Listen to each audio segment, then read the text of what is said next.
Anita, how's your mental health? Questionable at all times. You know this. Yeah, how's the mental health of your children? Also a little bit tricky. Can I tell you my experience in trying to find therapists for myself and my kids, Mel? Yes, please. Okay, this is how it goes. You ask around your friends and your family for a referral for somebody who's nearby. You finally find somebody who sounds like they might work for your family. You give them a call and you find out that A, they're not accepting new patients, or B, they have a huge wait list. So you start over again and you ask people if they know anybody who would be a good therapist and a good fit. Finally, you find one, you go and you meet with them and you figure out that you don't actually like them that much. But it's been so much work to find somebody who you can go to in your area that you're kind of stuck with them. Well, do you have any ideas for how to get around this? I do, because guess what? I've actually had some therapists that I have found on my own, which involves what you're saying. Sometimes I remember one time I was like 3 hours in the bathtub on my phone looking Yeah. through websites. I was such a prune at the end. But I have also had the experience with working with BetterHelp. And it was like, I don't want to say too good to be true, but because it is true, but it's like amazing because I was matched with my therapist within 24 hours. And you didn't have to go through all of that other ridiculous process of trying to find somebody. And here's the cool thing too, is if that person didn't work out for you, you can just switch and say, and it's not like you're committing to another years long search for somebody who you're going to jive with. It's true. And I lucked out, or maybe just BetterHelp is really good at matching people together because I never had to change my therapist. I loved her. Perfect fit for me. And I know that some of our friends have used BetterHelp and they've had to change therapists, and boom, same day, you can change. Easy peasy. You can ghost your therapist. Get a new one. I love this idea. BetterHelp is one of our sponsors. If you use our promo code trybetterhelp.com/WWDN, you get 10% off your first month. And we totally recommend it. Yes, get some therapy. That's trybetterhelp.com/WWDN. Everybody, we are having a problem with me. So I'm going to not sound as good as Anita in the audio department. Probably nobody cares except for me and Anita, because it was giving her like screaming demon sounds. Yes, right in my ear. It was bizarre. We are here because we really need to get caught up, and Anita has a lot of things to say. Right. And so Mel probably. So yeah. If you guys are not part of the Widow Wives Club, or you didn't happen to see the post that Mel made, just a quick heads up. I think I alluded to this. I'm not even sure if I did or not, or if anybody knew this was on the radar, but my sister has been very, very, very sick. And last Sunday she died. And it was one of those combination platters where she's been really sick for a long time and we kind of wondered what was going to happen. And then she had a very traumatic, sad, sudden death. And so now we're kind of reeling from the aftermath, and it's been pretty interesting to experience it on this side and with the number of years under my belt after Jason died. So there you go. This is going to be up to you, Anita, but I was there for part of it. Yes. Before you were there. So we can say whatever you want. You're going to be the boss. Yeah. And I mean, a lot of it's a little bit tricky because it's not my story. You know, it's my sister's story. It's my brother-in-law's story. But we can definitely talk about our part, I think, in that and our experience in that. What happened, like the specifics of it, I don't know if we'll get into a lot of details, but Mel's the one who told me that this had happened, which is, don't you kind of feel like it's weird, Mel, that our death lives are even intertwined? Yes, I think it's really strange that our death lives are intertwined. Yeah, just because we're kind of being vague, I'll give some specificity that hopefully is not, overstepping boundaries. But last Sunday, or 2 Sundays, I can't remember now because because I'm also kind of traumatized from it because it was a whole thing. So I know that at the beginning of the podcast, we talked about your sister because she lives 3 houses up from me.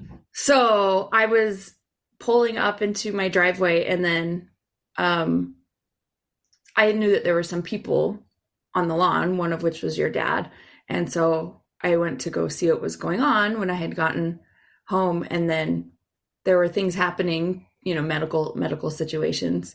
And yeah, like Anita said, I'm the one that told her because Anita, I think you had just left her house, right? Yeah. You guys were in Yeah. the mode of spending time.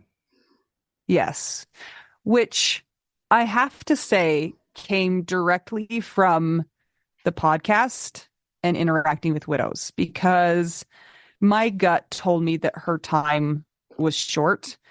And so I used language that I had learned from people in the grief community to try and gently say, it's so hard, Mel. It's so hard. I have newfound respect and just care for the people who've gone through a long-term illness.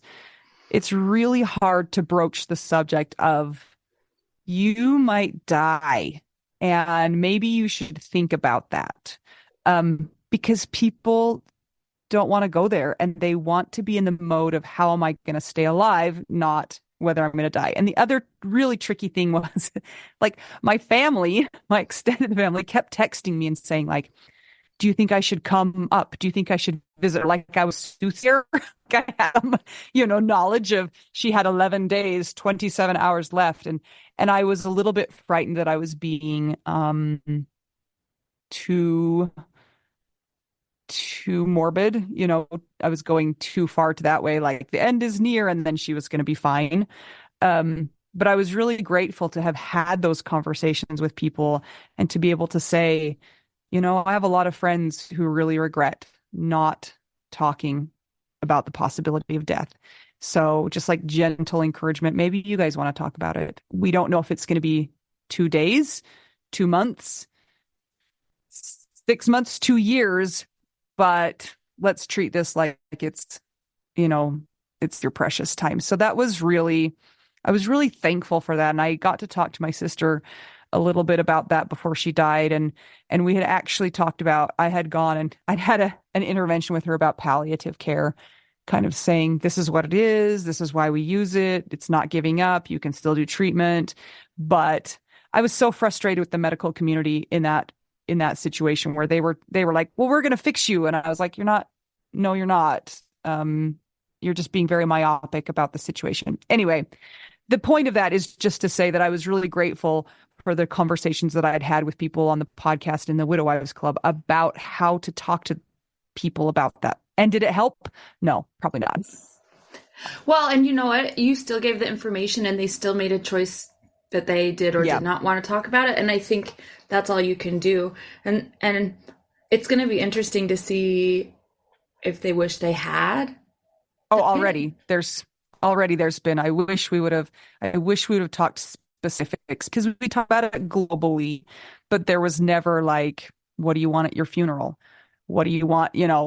Things like that. The one funny thing, and I hope my brother-in-law will. I think I know what this one is, because it just makes me laugh. So apparently there was a conversation in the car about, are you going to get remarried if I die? And my brother-in-law was like, my brother-in-law was like, yeah. And I was like, Mark, you're supposed to lie. How was that like, received? I don't think very well, to be honest. And boy. I can kind of relate to that. It's really hard to think that you will be quote unquote replaced. And I think that's the mindset that is easy to go to revert to, because it feels very confronting. And I think with time you can kind of shift your mind and realize it's just like children, that you can still be important to your person who's still alive, no matter if they get remarried. But that was kind of a funny. It's interesting too, because it's like, it's one of those things where with all of this death and grief, loss, there's so much of us that needs us to have people meet us right where we are. But some of the conversations are going to be about past where they are right now. And some of them are Yeah. really important. And then some of those things are maybe more well received if they come from the person who is terminally ill. Maybe that would Mhm. have, but or like, Yeah. hey, I am okay with you if you get remarried. Maybe like that. But Yeah. I can see why that would have caused some feelings. I think it was hard to hear that, So, Yeah. um, and I do think that it was better than it would have been had those not conversations not happened at all. For instance, everybody in my family was able to come and be with her before she died. We had no idea that it was going to be that short. But family came from different areas of the country, and we were all able to spend at least a little bit of time with her, which wouldn't have happened had that language and the way to sound the alarm gently. I don't know that it would have happened that way. I could Yeah. be wrong. I could be assigning myself a lot of importance that's not there. But That's okay. We can let you have that importance. Who cares? yeah, I Good mean job, it's our Anita. podcast. It's our podcast. We can do Yeah. whatever we want. I'm sure we're wrong So most of the time. yeah. So back to the day of, I found myself in a situation where a medical emergency had just happened. I was not a first responder, but I was a second responder to the emotional situation. And that was wild. Because yeah, it's weird. It's like your family has in a way become sort of like part of my family in a little bit of Hmm. ways, and I was not there for Scott's part, of everybody having a medical emergency and having to, revive or whatever. Right. And I'm still glad that I wasn't, seeing how that affects people. But the result of this portion of the conversation is I was there and Anita had left and gone and done whatever she was doing that day, church or something. And Yeah. and I asked, hey, has anybody called Anita? Because it was just like mayhem, right? So everybody was like in quick mode, life-saving mode. And your mom said no. And I said, do you want me to call her? Yes. And I was like, crap. Well, how do I? Should have Okay. volunteered for So, that. well, I was like, they couldn't really form sentences. So I called you and you didn't answer. And I was like, no, because at least if you had heard my voice, you would have been able to tell like something kind of wasn't right. But then I was like, I know what it's like to get a text from somebody saying that somebody has died. Like in my case, Scott. And I'm like, I don't want Anita to have that. I know that it was more expected, even though it was unexpected. And it's your sister, but it doesn't matter. It's still really traumatizing. And it's been, that's something really close to everybody's heart. And it's a sensitive topic. You don't just want to text someone and say, hey, da da da da da, which is what happened to me. So then I was like, okay, don't do that, Mel, because you know what that's like. So I texted Anita and I was naming her family members that I was with and saying, you should come up to their house. And then she's like, I thought you were having a scuba diving. Yeah, I went too far the other way where I was like, it sounded like, oh, hey, we're just hanging out. You should come up. That's But, what I thought. and I'm like, oh, I'm not doing well. And I wasn't super, like, I was still shaky just from, being adjacent to watching the situation. And then I had to say, like, okay, this is what happened. Hopefully I didn't traumatize you enough. I don't know, Anita. Then I said words that were more definitive. Are you okay? And I'm so sorry if if I harmed you. I tried to just get information and be like, no, Anita, get here, 911. So what's so funny is we've talked to so many people who their responses to our telling them something bad happened is that they thought we were joking, right?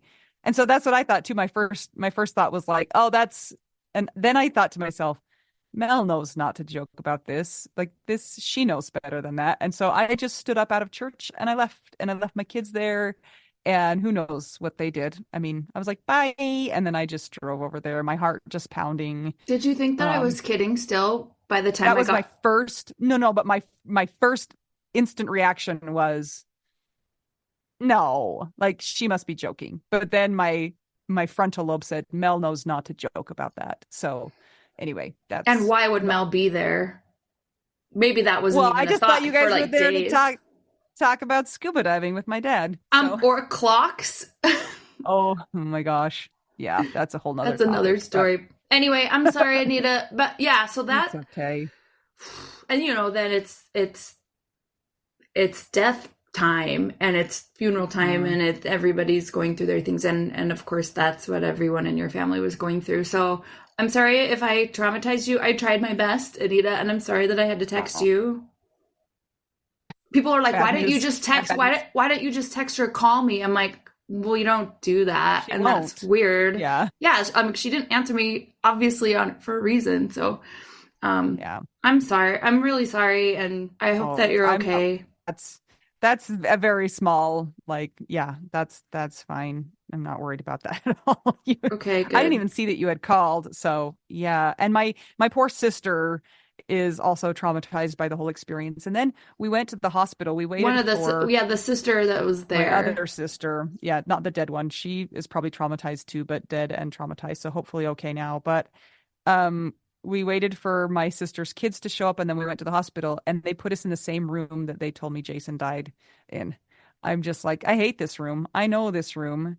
And just experiencing that again, it was a really weird experience because through this whole thing, I've been very calm and very rational and it has not put me in a tailspin like a lot of people think it would, or I would almost expect it to. And so I've been really wondering what's the deal. And I have three theories. Do you want to hear them? Yes, One, I'm a psychopath. valid. We've we've gone to that before. Like, why am I not having the emotional response that I expected to? It must be that something's broken with me. Um, Second, and I like this one better, is just that you and I have spent so much time in the death and grief world that I just feel at home here, that I just feel like I can live here and I can sit with people who are sobbing and I can feel their sadness and understand what they're going through, but I'm not getting pulled into it in that really emotional way. And then the third one is that I've just put it off and I'm going to have a freaking breakdown in a week. But I don't know. I don't know if that's going to happen. I feel like it's been pretty calm and not reactional for me. So, Good. I mean, yeah. good. Sorry. Good. No, it has been good because I've been able to stay really calm. I was able to help with funeral plans. I was able to say, my brother-in-law asked me to go to the funeral home with him. He asked my mom and I to go with him. And as things were, I said, they're going to ask you about this. They're going to ask you about that. Before we walked into the room where they have the caskets displayed, I just stopped him and I said, this is going to be the hardest part. And it was. And walked in there and just broke down. And then I made jokes because that's what I do about the And then you about texted whether my me. sister would want an elk statue in her casket with her, or a trout reaching the surface of water, beauty of Yes. an arc. Yeah. Yeah. So it's been good. But at the same time, I feel like people expect us to be experts in grief if we had our own grief. And I still found myself saying stupid stuff. And I was like, Anita, you know better. Don't say that. And then it would just like fall out of my mouth. Blah. I'd be like, Well, don't it's do that, Anita. remember when so the day that it happened and when you had gotten over to her house, there was a point in time where you had to get something from your car, and I'm like, I want to go with Anita and just talk to her because I was like, what do I do? What do we do? And I'm like, I know Anita's not gonna know. And we both just walked out there and looked, and we were like, what do we do? We don't know. We don't know. And it's like it doesn't matter how many times you go through it. There are some things that you're gonna know what to do, and some things Yeah. that you won't. I mean, I did know like if somebody is unwell and has just witnessed something very horrifying, that they're in shock and they need help. And so I was like, I know how to do that. But then after that, it's like there's not anything to do.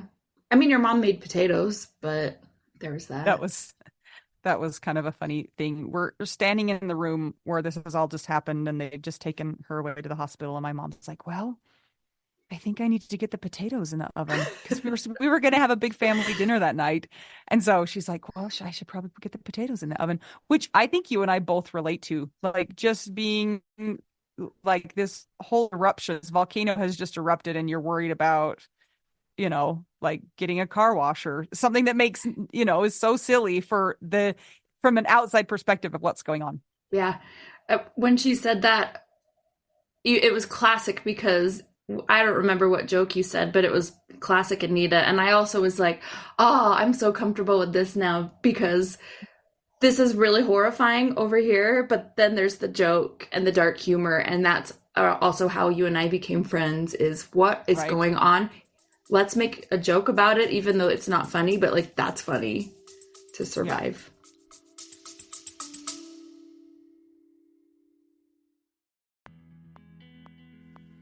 Sometimes we assume that unless we had a huge life insurance payout, we don't really need to know anything about investments or even finances. But guess what? A little knowledge of finances is critical for all of us. Maybe your partner was in charge of that stuff, and now you find yourself making all the decisions. Maybe you're mad about that. Maybe I am. Nicole from the He's Gone But the Money's Not podcast is here to help. She tackles financial literacy by telling the stories of women and widows and finance experts and shares the lessons they've learned as certified financial planners. Whether you know a lot and feel confident in your financial decisions or feel unsure about all of that stuff, there is more to learn. Listen and subscribe to the He's Gone But the Money's Not podcast on all podcast platforms. This ad was paid for by Rockhouse Financial, an SEC registered investment advisor.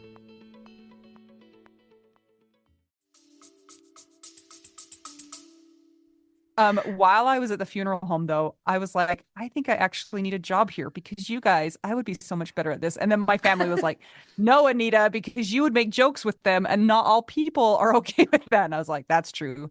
Because we went and, there's so many things that I've just had all these questions about too, as far as death and funeral practices. I'm like, why do we do that? Why do we do that? Why do we do this? When Jason died, it wasn't on my radar at all. I had not thought about anything about how he would want to be buried or cremated, all of those types of things. So it was like you just do whatever is the easiest path at that point in time. But anyway, some of the things we do, I'm like, why do we bury people? Why do we do that? Why do we do all of the things that we do? And one of the things that we did for my sister is that we dressed her for her burial, which like families used to do that, used to be the job of the family to get somebody ready to be buried. And we've kind of commercialized it and we've taken it away. And it's a lot more, just capitalistic now. And we did that and actually I didn't like it. And I was like, I should like this because I want it to be more personal and I don't like that it's become a business. But then I was also like, I would rather pay somebody to do this. And I was making inappropriate comments there. The funeral director came in and he's like, how does she look? And I was like, well, she doesn't Oh, look like a floozy, so that's good. Anita. Oh. It would have And been awesome the to reason have you that's with me at mine. At mine. Will you be there during my mine? sister, yes, my sister did not wear a lot of makeup, and so that's why it was just kind of, and everybody, it was fine. Everybody thought it was funny. The funeral director, he was actually my funeral director, so I think he may have remembered that things were going to be like that. But Which anyway, also was my funeral director. And I was like, can you tell yes, me the science of this? And meanwhile, everyone else is sobbing. yeah, and you're like, well, his makeup looks good. Yeah, and autopsy stuff, like being able to explain how that goes and what happened and why it happened and what you're going to find out. Just really surreal also. I'm really Yes. curious for everybody who's listened, they know Anita's feelings about a headstone and how long it's taken and all of that. Will you please tell us how that conversation went? Because obviously you're not married to your sister, it's not your decision, but Yeah. you are the Sherpa. Well, I know I was his grief Sherpa. They take you in there and then they say, "Here, choose a headstone," And it's because it's business and they are trying to make money off of a headstone. And I just said, "You don't need to choose one now." And the guy was like, well, a lot of families find a lot of comfort in just having made the decision. And I was like, listen, fool, I haven't chosen a headstone in 5 years and the world hasn't burned down. Do not pressure him into buying a headstone. And I had talked to him a little bit about that before. I'm like, you don't need to. You can shop around, you can make your decision. But if you want to, that's also fine. If you want to just go with the classic, whatever choices they have there, I'm not going to judge you for that, but don't feel pressured into it. And the funeral guy was just like, why? Like he just really wanted to ask me a lot of questions. And I said, because these headstones in here are so ugly. Hey, at least you know what? Good job for being honest.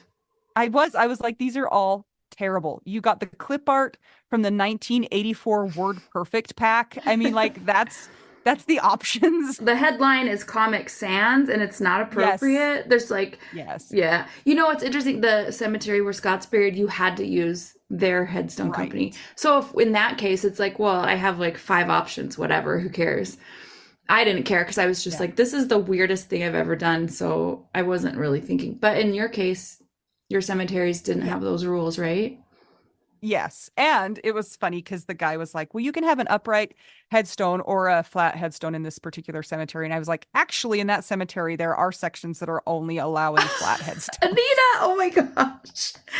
He's You like, I haven't should. heard that. And I was like, you should really look into that if you're going to sell headstones. Cause anyway, it was just funny. Then let me guess. It's not funny. They let me guess. They said, but the benefits of choosing it now are you'll get it in before Memorial Day. I actually preempted him. I said, I know what you're going to say. You're going to say he needs to choose it by this day to have it in by Memorial Day, and he doesn't care. And the guy was just like, I was going to say that. And I was like, just leave. Leave now. We will make our selections without you. Anyway. They're like, please nobody in the Coyle or Randall family die ever again because we'll have to deal with Anita. Yeah. Go Anita! Well, maybe he should have chosen one. And I also don't mean to be rude to people about headstones because like for you, it wasn't a big deal.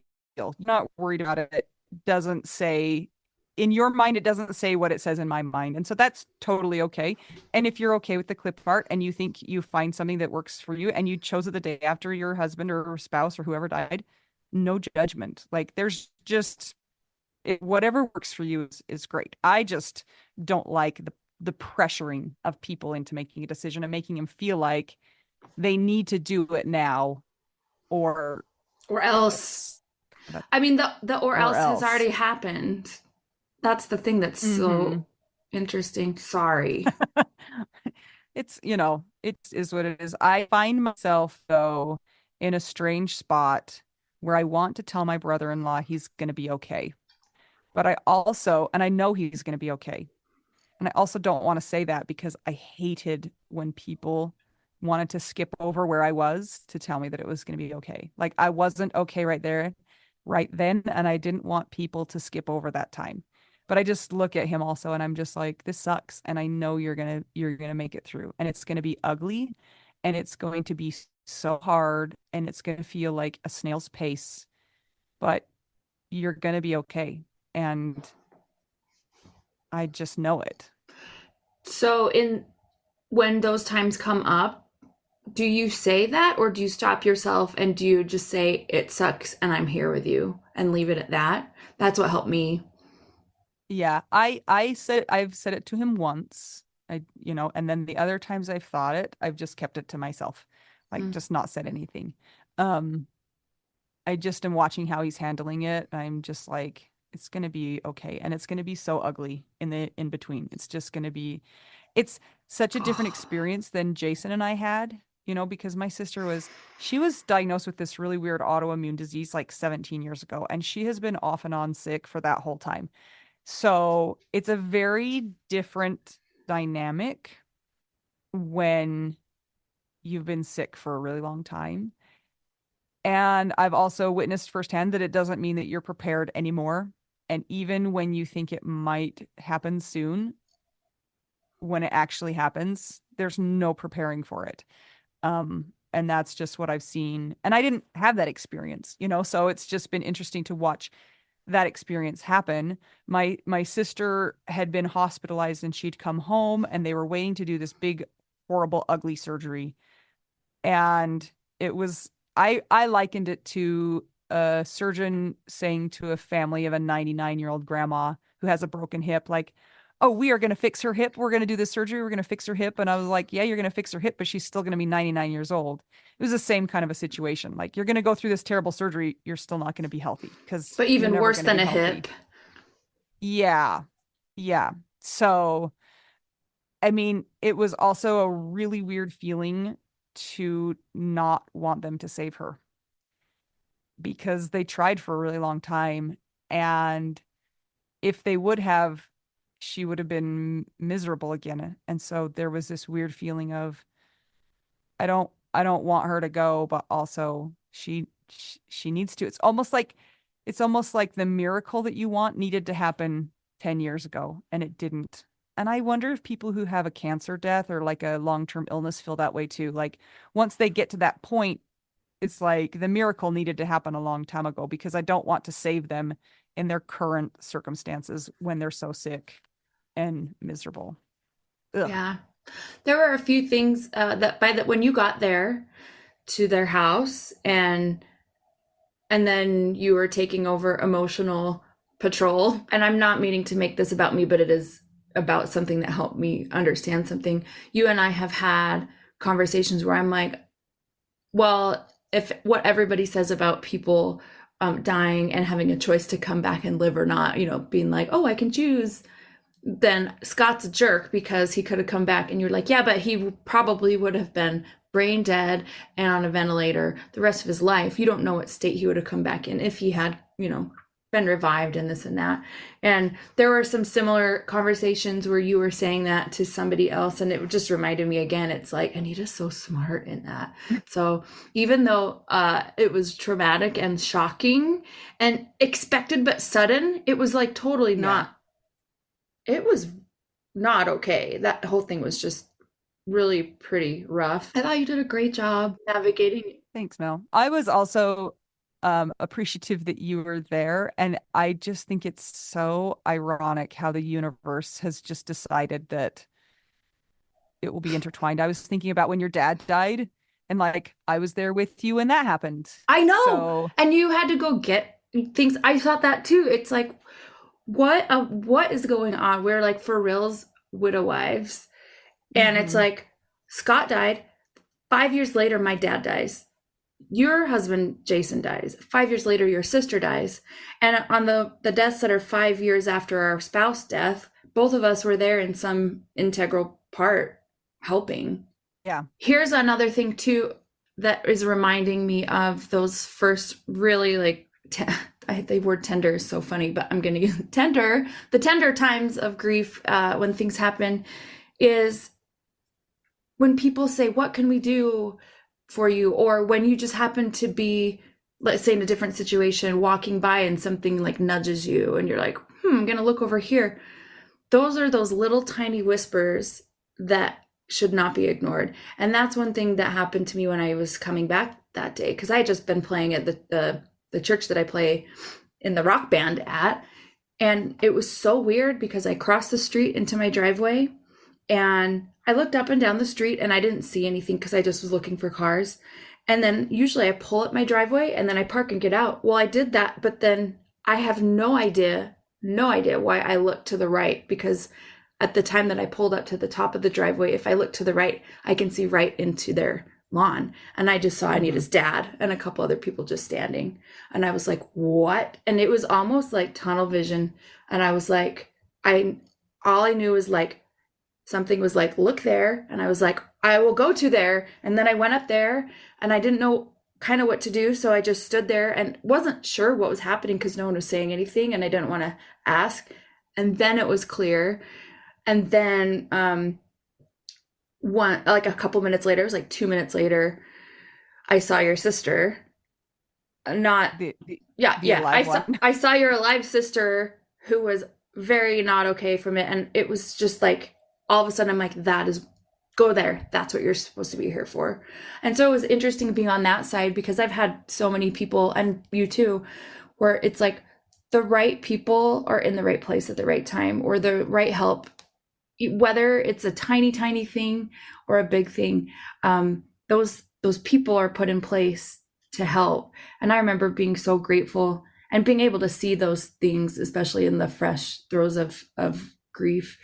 Um, and it was kind of humbling and also confusing to be on that side of things because I'm so used Yeah. to being needing of help, and I'm like, I'm not that important that I'm going to be that one for this person that has just seen this thing and the first one, and then before Anita's even got there, and then I'm like, and then I felt bad. I'm like, Anita's going to feel so bad, but then I was like, I'm so glad Anita wasn't there because I've been with you before in experiences where similar life saving things have been administered to other people, strangers, when we were traveling. And Hmm. I'm, I mean, I'm in that capacity. I'm really glad that it was me that was there and not you because I've seen what that could do to Yeah. you because of your past experience. So those things for people who are listening who maybe are wondering how to help, just it just reminded me again, listen to those little tiny voices or listen to the little nudges or pay attention to those things. They might seem strange to you, but they mean everything to somebody else. So you never know. Yeah, I love that you said that, Mel, because actually, I was at her funeral. I was asked to give one of the prayers, and that was on my mind. Like praying that the people around this family now will listen to those little nudges because they can be so, like, the difference between a lot of outcomes is those like little actions. And Mel, I tried to fit in the Holmes Rahe scale into the prayer, but it just didn't quite flow right. I was kind of bummed uh, that you were not speaking other than a prayer because I knew that you wouldn't have the chance to say some of those things. And Mhm. I played prelude and postlude, and I couldn't get any of that in my piano playing. So I I know. thought you did the best job of the two of us possible. It was a hard lift, but I was like, Mel will be so disappointed if the Holmes Rahe scale is not spoken of in this funeral, and never was it. So this is our chance to just reiterate that losing a partner is number one on the stress scale. It's a And stress index scale from 1973, 73 or 72. And yeah, death of a spouse is 100 of 100. Divorce is next at 73 points, and it's a cumulative score. So the more you go down this life altering event scale and add it up, the more prone you are to acquire a stress induced illness. So that's why everybody's like, do yoga, do meditation, calm down, do some breathing, maybe take some Klonopin if you've been prescribed it so that you can get your body to chill the heck out. yeah, I like how you added if you've been prescribed. That was good for our lawyers. We don't have lawyers. Oh my Um, gosh, I just can't believe our lives like why? it's pretty It's crazy. super weird. And you know how recently we've talked about on episodes of my family is a lot smaller than yours and my support level is a lot smaller than yours. It was interesting to my experience has been I'm alone. How do I get these things to work? And it was awesome and also for me kind of devastating to be like, "Oh, this is so great. They have so much support. There's this many people in the family and there's all these kids." And then part of me was like, "Why is that foreign to you, Mel?" And it's like, "Because Mel, you don't have that." And I was like, "Oh, well That that hurts. okay, that hurts." But I'm also so glad and like it also made it so that I didn't feel like I had to keep, I wasn't the only one that was able to help. There's a ton, hundreds of people able to help. So Yeah. interesting to watch everybody grieve differently. Your dad's my favorite griever so far, no offense.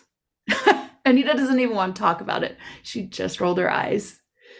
He's the best, Yeah. you guys. Randy Randall's my best friend. Let's just say that he was focused on something else the entire time and was not able to read the room and notice that people were grieving. But on a different note, but back to, I want to talk about your earlier point, Mel, because the hardest thing going through this whole situation for me is that everybody else has been able to retreat to their person for support. So it's like you're in the chaos, you're with the sad, the crying, the sad people, And then it's time to go home, and everybody goes home and they can be like, oh, honey, this is hard. I come home to four ridiculously crazy kids, and they're not my support. You know what I'm saying? And nor should they be. They're children, so they don't need to be offering me emotional support. But it felt very isolating, like that I had to deal with the grief and the sadness and just the stress of it, because it's a stressful situation on my own with nobody to have my back or nobody to talk to. And like I felt that very acutely. I was like, it's really sad that I come home and I know exactly how it feels for him, and I'm coming home to the same situation with nobody to fix it for me or to try. Or to give you a hug, even. Yes. Yes. Well, that's the trying to fix it, right? Just to love me and to understand how hard it was. I was so irritable with my kids because they are just kids. And while, yes, they have some responses and they feel some sadness, they don't also realize the practicality or how sad it is. We've talked so much about how kids grieve differently than adults. And so I'm just like, can't you just be nice to me? Like, don't you realize what's going on? And they're like, nope. And I'm like, nobody understands how hard this is. And it's hard with a partner or with a significant other. And that was not there for me. So, Well, in the best of my widow wife capacity, I invented a stress index scale for you, if you remember. And it was, how's your day going? From 1 to 5 axe emojis. And it was like yes, 100. 1,000. Yeah. It's Hmm. like, oh, I just am so irritated. I was so mad at everybody. I was like, why are they doing that? And why is that person doing that? And it was a little off the That's charts, but that's so hard. It's interesting sitting through funerals and watching death rituals when you have so many friends like we do that have already gone through a lot of those really heavy things, and you can't do anything about it because it's not yours. And mhm. I was wondering how that was for you. It was weird. And also it just made me angry. Like things that shouldn't make me angry just made me angry. And I was just like, why are they doing that? Not about the decisions made about the funeral or anything. Like I think that my brother-in-law did it just like he should have. Like I think it turned out all very well. But just in the interim, while you're kind of doing the mechanics of planning and things, I was just like mad at all the little things. And I knew it was a grief response and not an actual, like there was no reason for me to be mad about the things. It's just like, why would you do that? Like, I don't know. Like the order of things. Why? Or and it's like this is so important, and it's like, but why? It's actually not. It's Hmm. how do you guys want it to honor your person? Yeah. So, question: Yes. has anybody made a game yet about who said the dumbest things to you all? Yes. Yes. So I went over to their house, I don't know what day it was after, and just sat down with them and they were like, "Oh, we want to play the who said the dumbest thing." And so we all submitted our ones. And I can't remember any of them now, but yep, they got them all. She's in a better place. At least she's not suffering now. At least you got to know her for 17 years, It's you like know. she was sick the whole time her kids were Hmm. alive. The poor, Yeah. like somebody be like, "I'm sorry, guys, that sucks." Yes. And I Hey, think they got a lot of that, but I, and oh, oh, what? actually somebody at the funeral in the viewing line came up to me and said, "Anita, I'm so thankful for your podcast because I know not to say to them, it's a different person, Mel.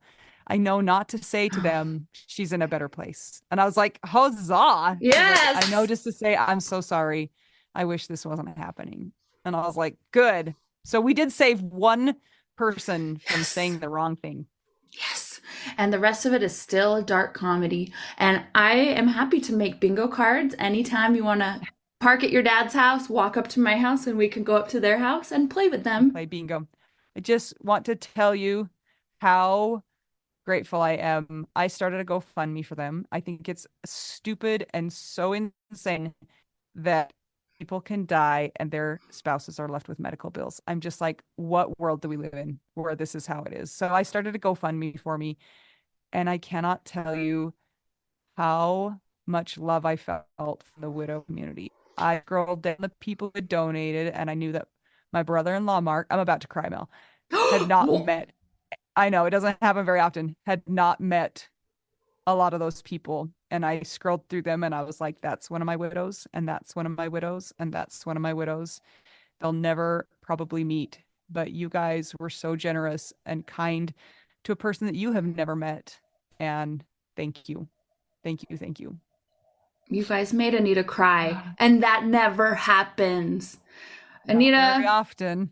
Yes, Mel. yes, we have some great friends. You guys, thank you so much for your patience with us and for your understanding and for your kindness and your humor and all of your insight. We appreciate you all so much. And we just wanted to give you an update on what happened the last few weeks. And of course, that's why we did not have an episode. And we're still in 2024. It just barely is February. Why? January's the worst. So let's just keep it marching forward. All right, Mel. I'm Anita. I'm Mel. We're two young widows with an intertwined death and grief timeline, and we're just all trying to figure out widow We do. now. This is my favorite thing to discuss with you. Tell me, what is it? One of my favorite things. I do enjoy tacos and cheese and dogs. This is about how you cannot pay hundreds and hundreds of dollars for a phone plan, especially when you're a widow, your person is dead, you might have kids, you might need another option, and you just want your phone to work, you want unlimited texting and service, and you want it to be like $25 a month. It blows my mind that they have plans that start at $15 a month. That is so cheap. And the cool thing is it uses other 5G networks, and so you don't have to pay extra for that, and you still get great service. Yep, Anita and I have traveled all over, and I have used my phone. So I highly recommend it. And my mom's even on it. When my dad died, we put his phone down to the cheapest plan, which is $15 a month. And I think my mom's on the $20 a month plan, and it's so worth it. It's so much cheaper than what we were all paying before. So I highly recommend it if you're on a budget or not. Who cares? Ryan Reynolds is in charge of the company, and they send you free stickers with Ryan Reynolds temporary tattoos. It's kind of the best. So if somebody wants to sign up, what can they do, Anita? Go to trymintmobile.com/WWDN. Seriously, you guys, such a great idea. Save yourself some money. And if you're worried about losing data or having any changes with your phone, not going to happen. They walk you through it. Everything's fine. It's the easiest process of all time. Again, that's trymintmobile.com/WWDN.